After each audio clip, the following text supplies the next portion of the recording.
Good morning. Hello. Welcome to Guanyin practice. Oops, this one's a little crooked. Here we go. Sorry to be a little bit late today, but we're just kind of having an unusual morning over here. But all is well. And hello, Angelia. Nice to see you. And hi there, everybody. Let's dive in. It is Friday. I can't believe I've already been here for two. Is that true? Yeah, I've already been here for 2 weeks. Morning, Linda. Morning, Kathy. Yeah, I've already been in upstate New York for 2 weeks. I will be here for a little under one more week. So I will be around next week, Monday, Tuesday, Wednesday. Thursday, I'm having a travel day, but I'll be around on Friday. Hi, good morning, Josiah. Good morning, Christy. Nice to see you, Theodora. Um, Theodora, I think you might have been in one of my dreams. When I just saw your name, I thought, oh, she was in my dream. I think we were dancing. Um, so I'll be around. I'll be missing next Thursday. Just so you know, I'll be missing next Thursday because it's a flying day and I'll be in the air at that time. So let's get into it. We are here today for the entire month of July with Baba Yaga. And Baba Yaga gives me this month, 1 month. It's like 1 month out of the year where all of my big perimenopausal feelings are allowed to just run.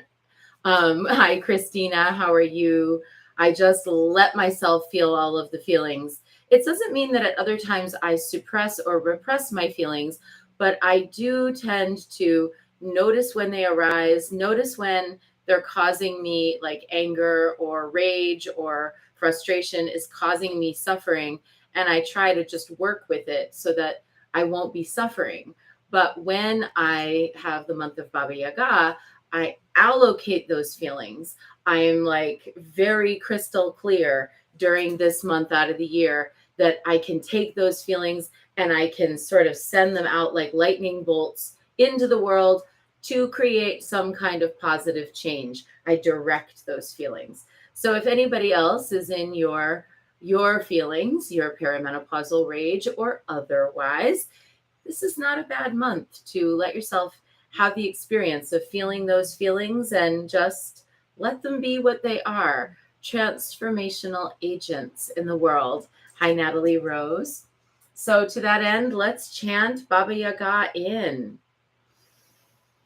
Crone mother, bone mother, healer, seer, witch, secret keeper, screech owl, mighty wolf bitch, Baba Yaga, bright dawn, Baba Yaga, red sun, Baba Yaga, midnight, Baba Yaga, black sky woman, keep me safe within your sight, keep me on the path of right.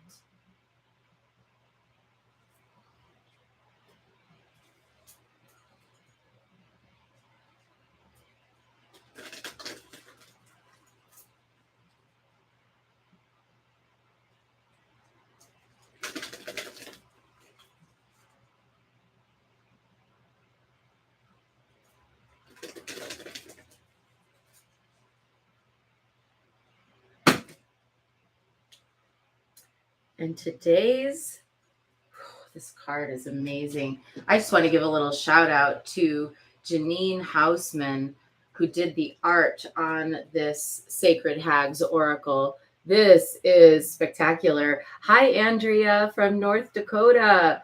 Nice to see you. Hi, Christina. It's good to be here with you. Look at this card.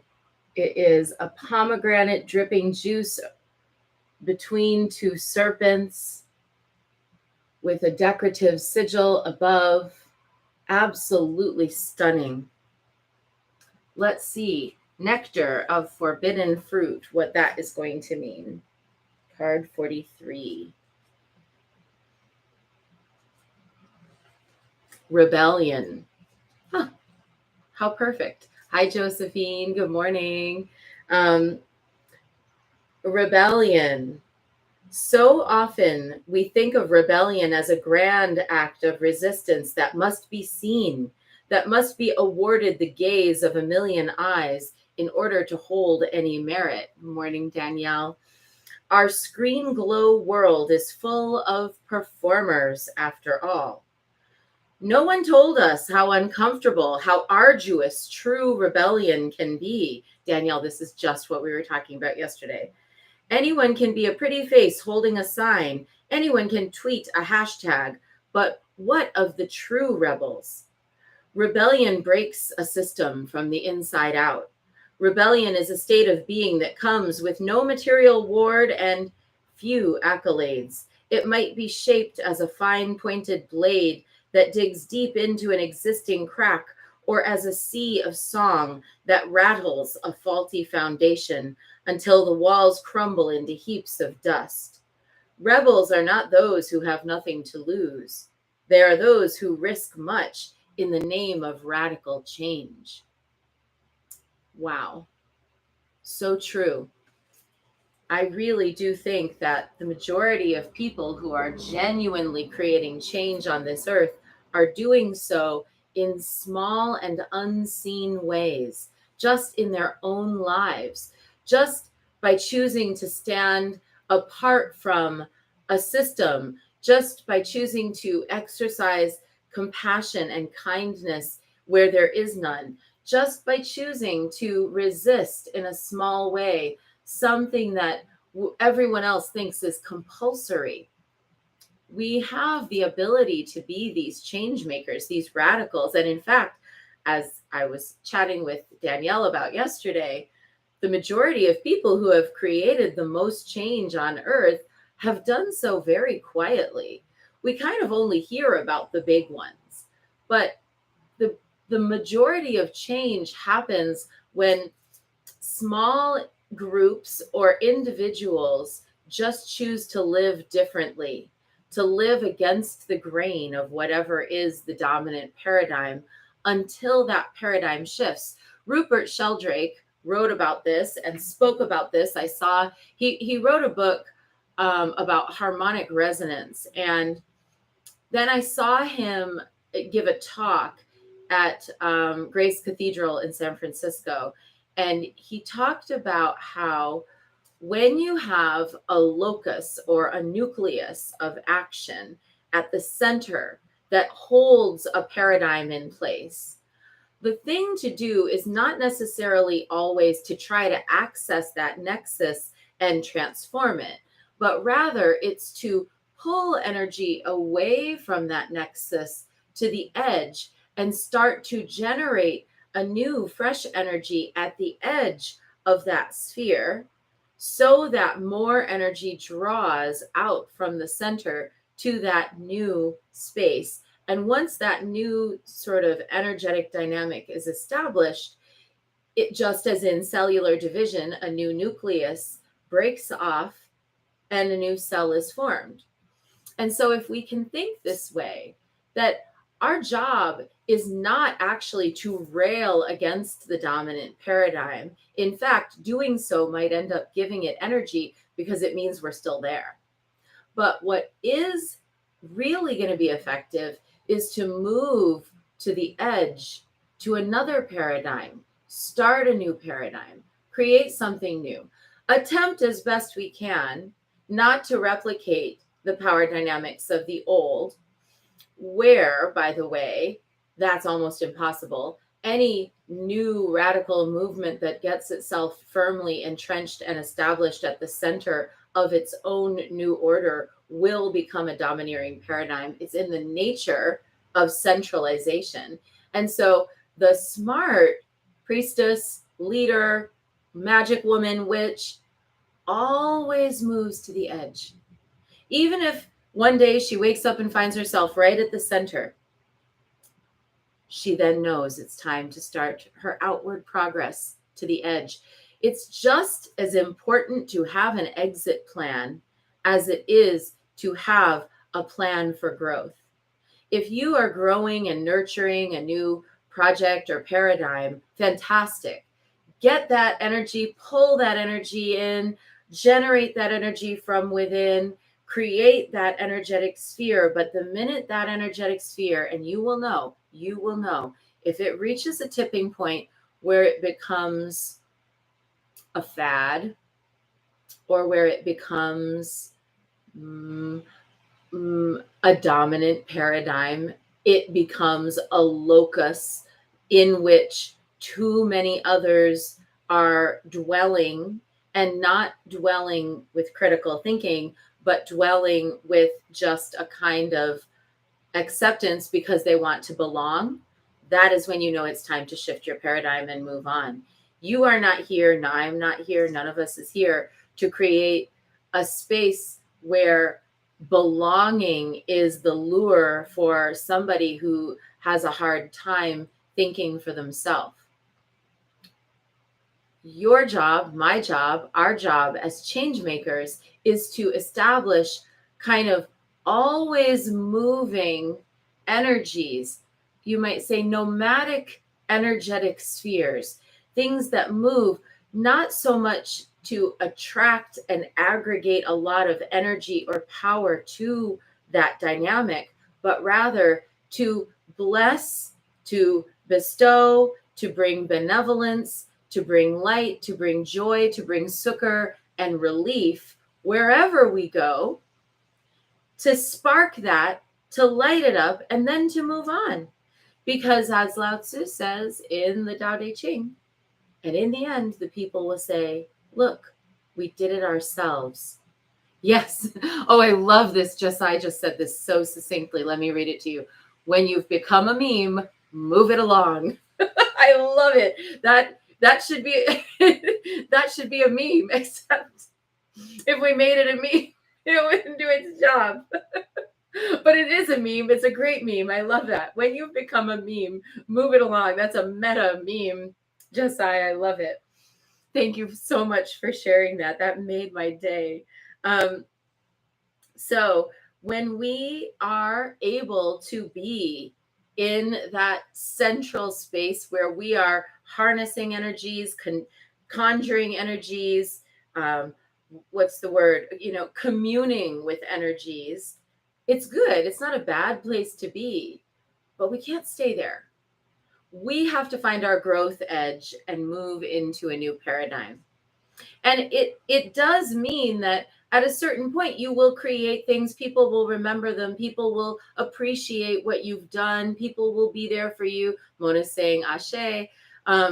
People will be glad that you were in their lives, but they won't feel dependent on you.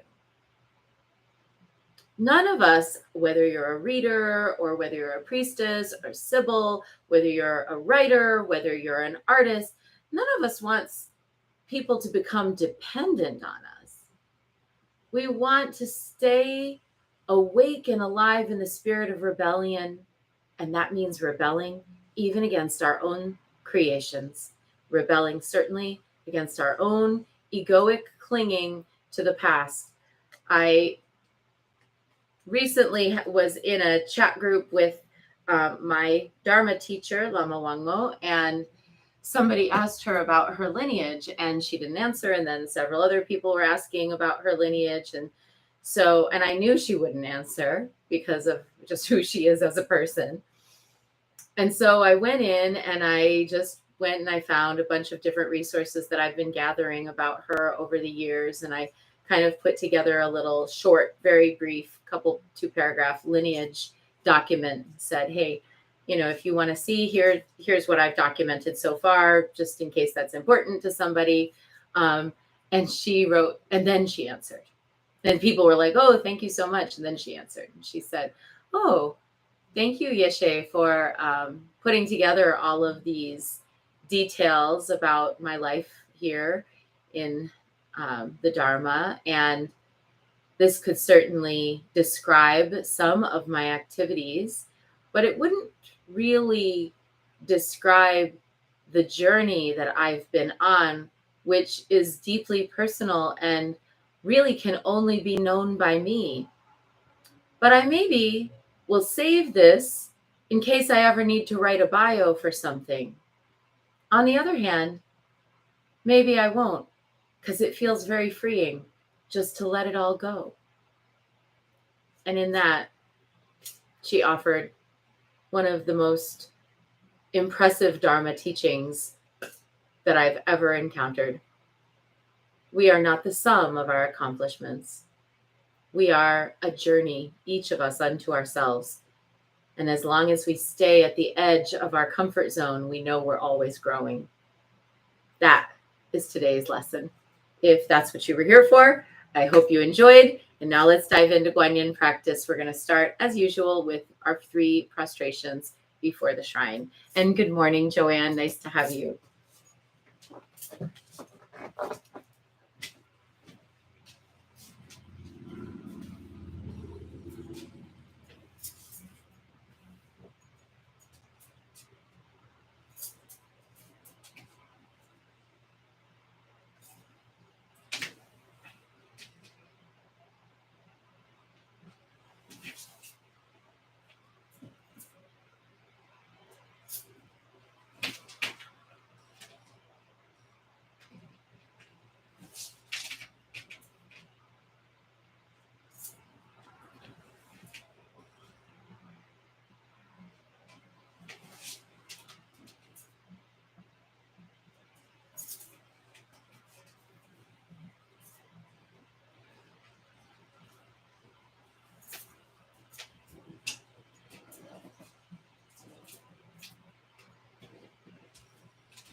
And let's take refuge. Namo Guru Be. I take refuge in the inner teacher. Namo Buddhaye. I take refuge in the great mother of compassion. Namo Dharmaye. I take refuge in the wisdom of the ages. Namo Sanghaye. I take refuge in the community of practitioners. And let's set our intention, a person, place, situation, or circumstance that will benefit from today's practice. And today, holding everyone who's struggling or suffering with recent losses, everyone who is coping with COVID right now. The newest wave of COVID cases are quite extensive, and anybody who's experienced a loss.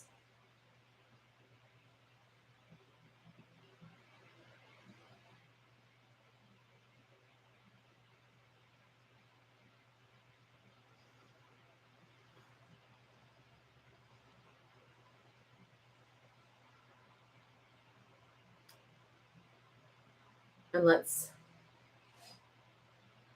recite the 4 immeasurables. May I be a source of loving kindness in this world and all worlds, bringing a generous heart to all my thoughts and doings. May I be a vehicle of compassion in this world and all worlds, ever mindful and aware of the tremendous suffering of others. May I be a brimming vessel of joy in this world and all worlds, delighting in the happiness of others as their suffering is alleviated. May I be a balance point of equanimity in this world and all worlds, seeing all as equals and all as deserving of goodness.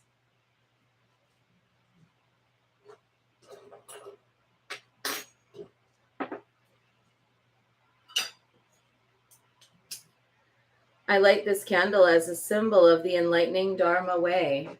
May it shine brightly for the benefit of all beings.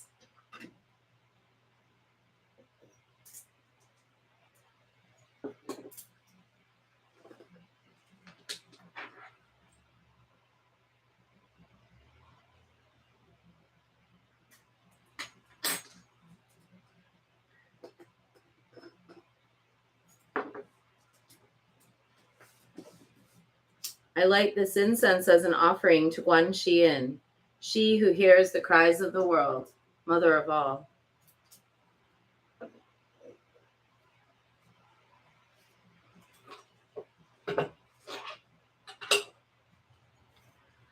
Reverently I prostrate with my body, speech, and mind and present clouds of every type of offering, actual and virtual.